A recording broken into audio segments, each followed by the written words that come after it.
convido a amada igreja para a leitura no Salmo de número 130, passagem que será exposta nesta manhã para nossa edificação e instrução.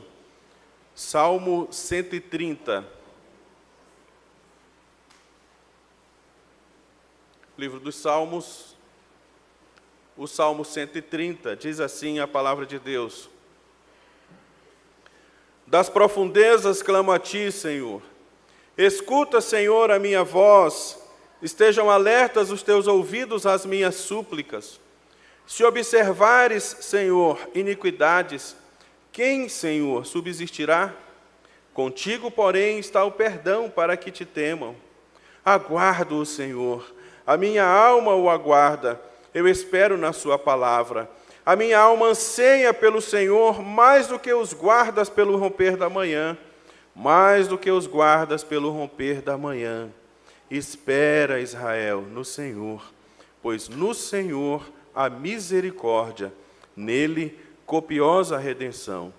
É Ele quem redime a Israel de todas as suas iniquidades. Amém.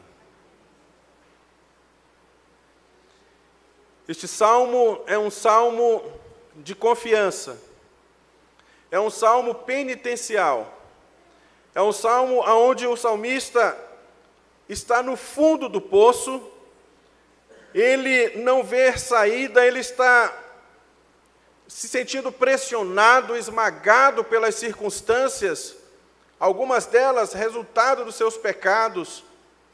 E o salmista, então, ele se encontra no fundo do poço, mas lá, mesmo ali, ele encontra forças para clamar ao Senhor. É claro que ele não está em um poço literal, no fundo do abismo. Aqui a palavra hebraica faz menção ao fundo do oceano, de um abismo, como esteve literalmente Jonas, e clamou do ventre do grande peixe, e Deus o ouviu. Meus irmãos, às vezes nos encontramos nesta situação. Muitas vezes nos encontramos em uma situação que nos sentimos no fundo de um precipício, no fundo de um poço. O medo, as incertezas, as pressões que nos assolam, nos fazem, meus irmãos, nos sentir como o salmista está se sentindo, nas profundezas. O salmista, ao passar pelas profundezas, meus irmãos, ele teve uma experiência transformadora. Transformadora. Este salmo é conhecido pelas palavras iniciais das profundezas, conhecido pelo latim de profundis. E já dizia Spurgeon que é das profundezas que se retira as mais belas pérolas. E este salmo, então, meus irmãos, é um salmo, é uma pérola, porque ele revela, ele expressa as emoções, os sentimentos pessoais, as aflições, as atitudes comuns a todos nós. Você também passa por essas experiências. Há momentos que você se vê aflito, pressionado por todos os lados, não vê saída, literalmente no fundo do poço, no fundo do poço. Portanto, eu queria olhar para este salmo e meditar com vocês nas profundezas da angústia. O cristão pode clamar, confessar e confiar em Deus. Primeiramente, o salmista clama ao Senhor, versos 1 e 2. Das profundezas clamo a ti, Senhor. Escuta, Senhor, a minha voz. Estejam alertas os teus ouvidos às minhas súplicas. Por que nós devemos clamar a Deus? Porque ninguém consegue sair do fundo do poço, a não ser que alguém de fora do poço o retire. Você que está lá no fundo não tem como sair, já está afogado, já está no abismo. É impossível sair a não ser que uma mão forte e poderosa se estenda e puxe você. quando ele diz aqui das profundezas, como eu disse, é uma palavra que faz menção às profundezas do abismo do oceano. Nós, brasileiros, gostamos do mar. Nós temos mais de 7.000 quilômetros de costa, sem contar as reentrâncias e outras partes, somando aí mais quase 9.000 quilômetros de costa, de praia. Nós gostamos do mar, mas o judeu, para ele, o mar era um objeto de temor, era terrível, era um terror assombroso, era visto como um verdadeiro monstro devorador, ávido por engolir a sua presa. O mar, na Bíblia, muitas vezes é símbolo de turbulência, de tribulações, é símbolo, meus irmãos, de situações angustiosas, agitações, traições, desolações. Às vezes nos sentimos desolados. E é nesse contexto que o salmista clama ao Senhor. O verbo clamar aqui é muito mais do que um simples clamor, é um verdadeiro grito por socorro. Ele está aflito. Ao olharmos para essa passagem, podemos notar, meus irmãos, que nem sempre nós experimentamos a vida como algo bem ordenado. Às vezes, desordem é o que caracteriza melhor certos momentos da nossa vida. Desorientação, profundezas da angústia em aflições, conflitos, frustrações, insatisfações, desalentos, desilusões, descontentamentos, inquietudes. Às vezes são estas palavras que classificam melhor certos momentos que experimentamos em nossa vida. Todavia, meus irmãos, as próprias tribulações, das preocupações, dos perigos, das angústias em que se encontrava envolto o salmista, ele encontra forças para clamar, para derramar a sua alma. Veja, os salmos, eles revelam, expressam estes sentimentos que são comuns a todos nós. As emoções vindas de um coração contrito e quebrantado não são repugnantes aos olhos do Senhor. Pelo contrário, Deus é misericordioso. Deus é misericordioso. Ore para que seja ouvido. Ore até que seja ouvido. Lembra do cego Bartimeu? Ele viu que... O cego viu, é engraçado, né?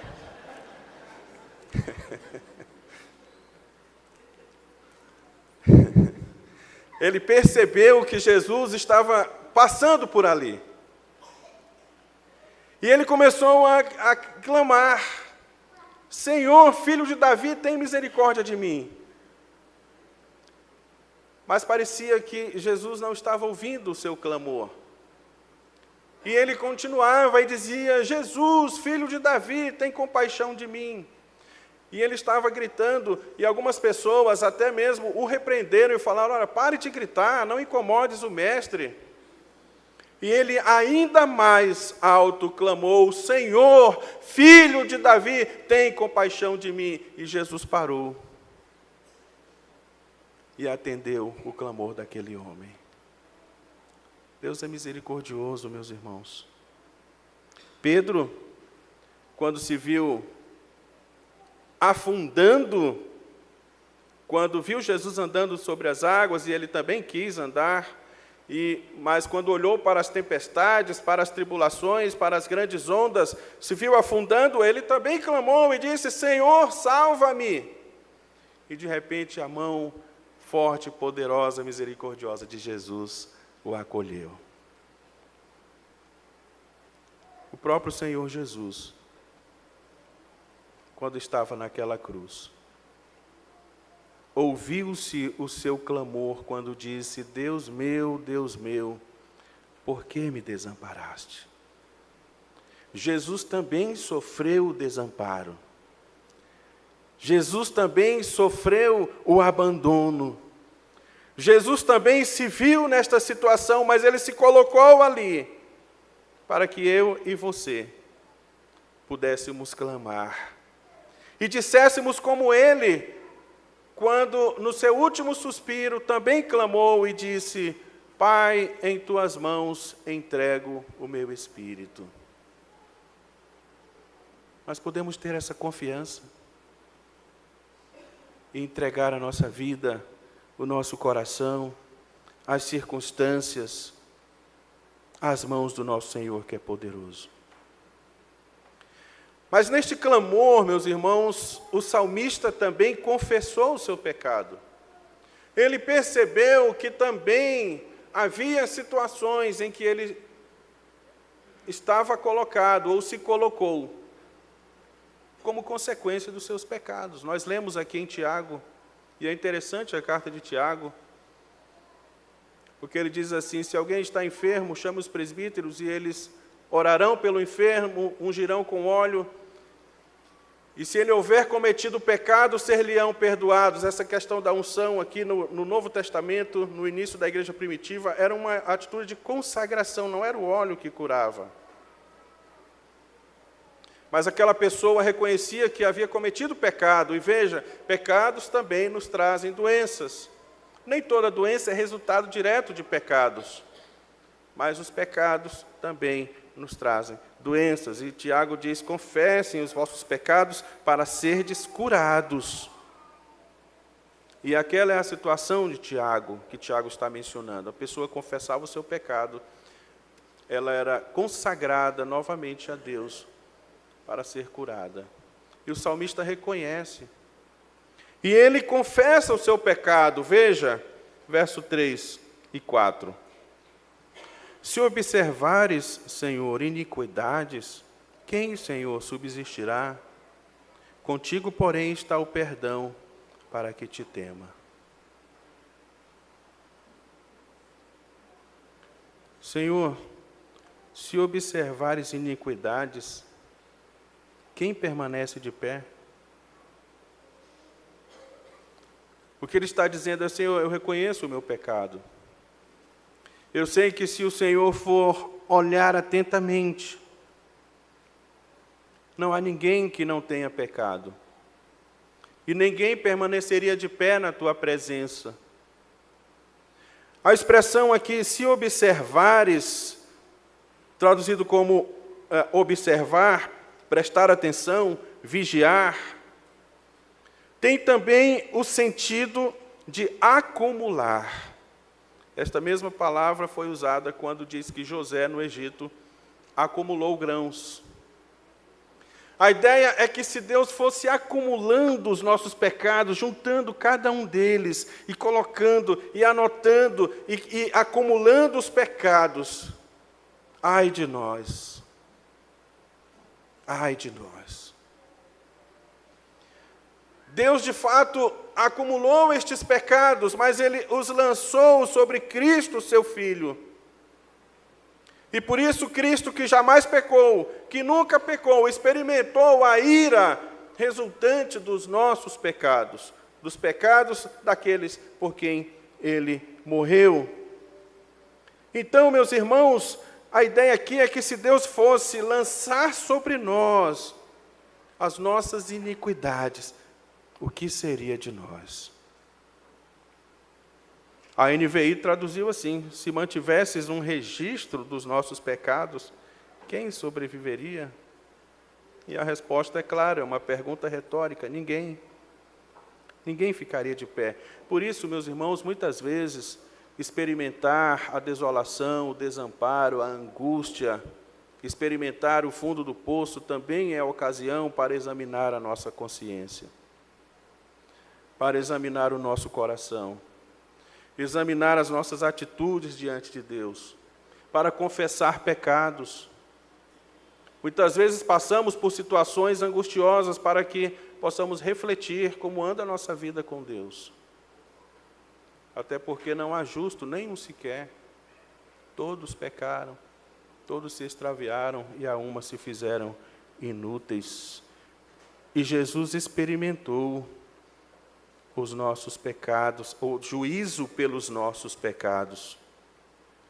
E por isso mesmo o salmista clamou a Deus pela misericórdia, confessou a Deus os seus pecados. E agora é interessante, a partir do verso 5, porque o ambiente começa a mudar radicalmente. Olha só o que ele vai dizer, agora ele vai confiar. Verso 5, aguardo o Senhor. Ele já clamou a Deus. A Bíblia diz assim, lançando sobre ele toda a vossa ansiedade, porque ele tem cuidado de vós. Ele lançou sobre o Senhor o seu clamor, a sua súplica. Ele examinou seu coração, ele confessou, ele percebeu que havia pecado e confessou a Deus. Agora ele espera pelo Senhor, ele descansa. E não apenas isso, mas ele conclama a Israel, a igreja, a também confiar no Senhor. Aguardo o Senhor, a minha alma o aguarda. Eu espero na sua palavra. A minha alma anseia pelo Senhor mais do que os guardas pelo romper da manhã. Mais do que os guardas pelo romper da manhã. Espere, Israel, no Senhor, pois no Senhor há misericórdia, nele copiosa redenção. É Ele quem redime a Israel de todas as suas iniquidades. Que bênção!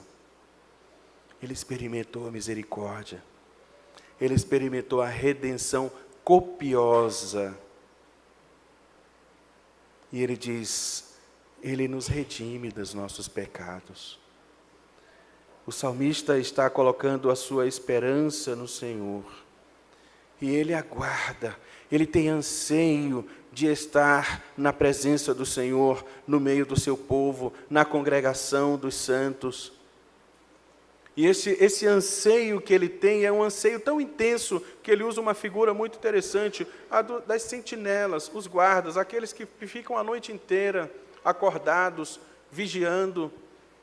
Eles anseiam para que chegue logo amanhã, para que eles possam ir para casa, descansar, estar com a sua família. Então eles têm anseio pelos primeiros alvores do dia, quando o dia começa a clarear, que eles sabem que já serão, então, dispensados para estarem na sua casa. Este é o anseio que o salmista tem de estar na presença de Deus. Assim também nós, meus irmãos, devemos ter esse anseio por chegar logo o domingo, para estarmos na casa do Senhor, para adorarmos a Deus na grande congregação. O salmista diz, louvar-te-ei, Senhor, no meio da congregação.